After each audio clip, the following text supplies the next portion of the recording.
Welcome to this video lecture in the design of magnetic circuit in field system of DC machine from third unit design of DC machines in the subject design of electrical apparatus. Magnetic flex path is called magnetic circuit. Flex path through the DC machine is called as magnetic circuit in a DC machine, and this magnetic circuit consists of flex path through the yoke, flex flowing through the field pole, flex flowing through the air gap, flex flowing through the armature tooth, and flex flowing through the armature core. So these 5 sections we have to consider, and so this is length of yoke through which the flex is flowing, and this vertical distance is the height of the pole through which the flex is flowing, and this is the air gap length through which the flex is flowing, and then through the depth of slot, that is also equal to depth of the armature tooth through which the flex will be flowing, and then it will take a path through the depth of armature core, this vertical distance, and then length of armature core, and again that will repeat. So this is what the flex flow through the DC machine, that includes length of yoke, height of the field pole, length of armature core, depth of tooth or depth of slot, depth of armature core. So we have to calculate the MMF required to establish flex to flow through different sections of this DC machine. So different sections includes the flex flowing through yoke, field pole, air gap, tooth, armature core. So we have to calculate the MMF required to establish the flex flowing through yoke, field pole, air gap, tooth, armature core. So through all these 5 sections, what is the MMF required to establish the required flex for the energy conversion process taken place in the DC machine is what we are going to discuss. And these are all the dimensions. This Ly is length of yoke, HPN is height of the pole, Lg is the length of air gap, ds is depth of the slot, or that is also the depth of tooth through which the flex is flowing, and depth of armature core. And 2 more dimension we are going to discuss here. One is mean diameter of yoke, that is from center of one side of the yoke to the center of other side of the yoke. So that is the mean diameter of yoke. And this dm is the mean diameter of armature.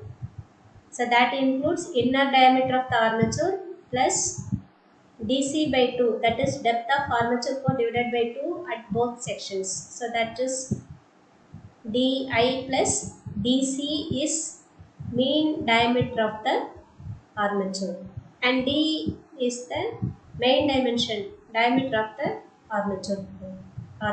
Okay, so these are the different dimensional notations we are going to use to calculate the total MMF required to establish the flex in the DC machine. And these 2 points we are going to consider, that is the duty of each field pole or coil is to develop the MMF required to establish the flex in the magnetic circuit. In the first point, the full value of flex for the length of one pole, that is the vertical distance, once across the air gap, and in one set of armature teeth.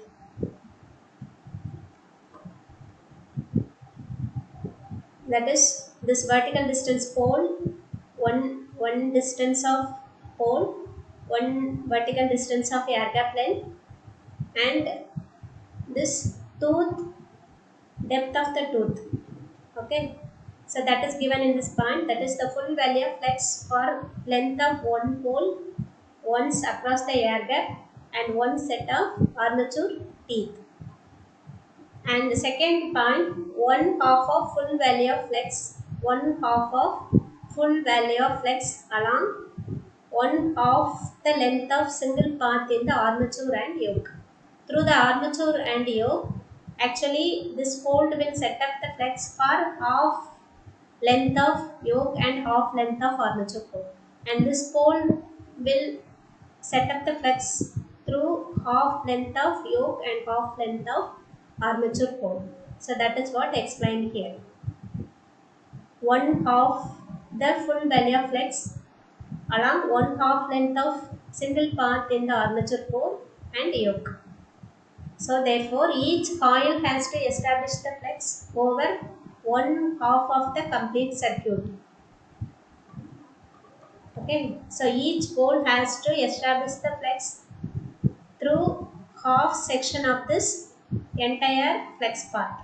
So this pole, say for example, this particular pole is required to establish the flex for half section of this entire flex path, and this pole will establish the flex for half section of this flex path. So then we have to calculate the flex density values are given, that is through different part of the DC machine. So that working flex density for different parts included in the magnetic circuit design. First is the yoke. The flex density range is given 1.3 to 1.6 Webers per meter square. And second section is the pole, field pole. The range of flex density is given. Next is the air gap through which the flex will be flowing. That range is given. Armature teeth. Then through the armature tooth, the flex will be flowing, and then it will finally crosses the armature core. So for all the 5 sections of the DC machine, the flex density range is given. So while calculating the MMF, the flex density should not exceed these values. Yoke, pole and pole shoe, the value will be the same. That is, flex density value will be assumed same through pole and pole shoe section, air gap, armature tooth and armature pole.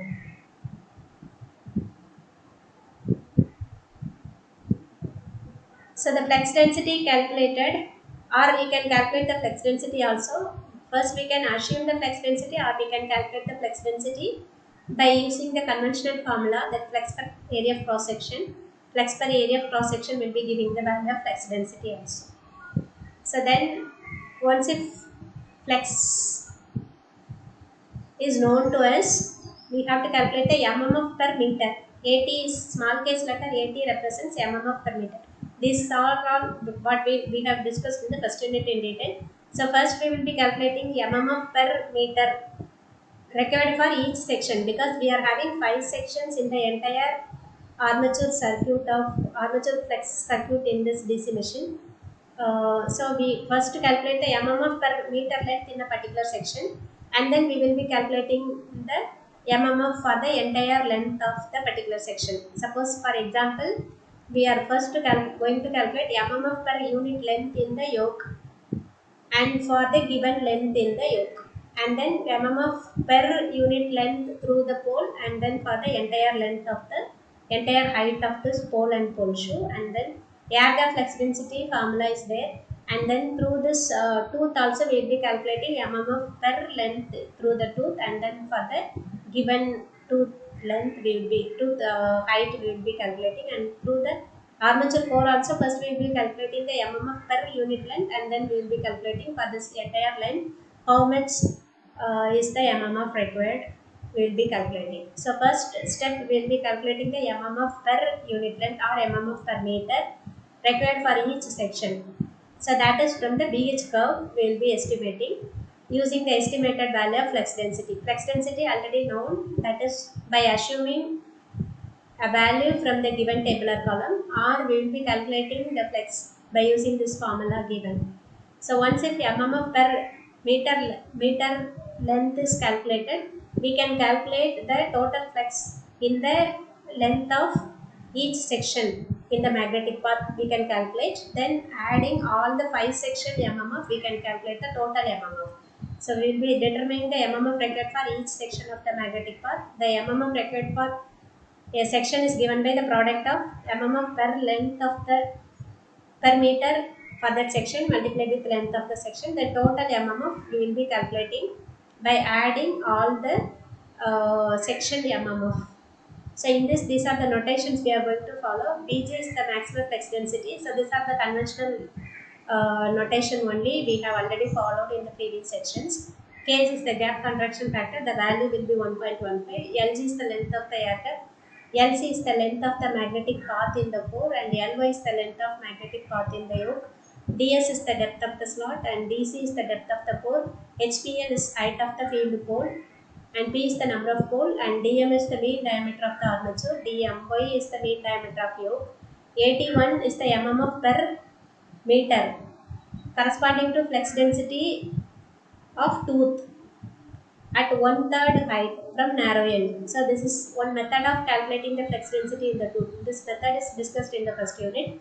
So At, small case letter At, suffix T means it is tooth. mmf per meter through the tooth. So this is mmf per meter through the core, and this P represents mmf per meter through the pole, and this Y represents mmf per meter through the yoke. Okay, so corresponding to the particular flex density in the particular section.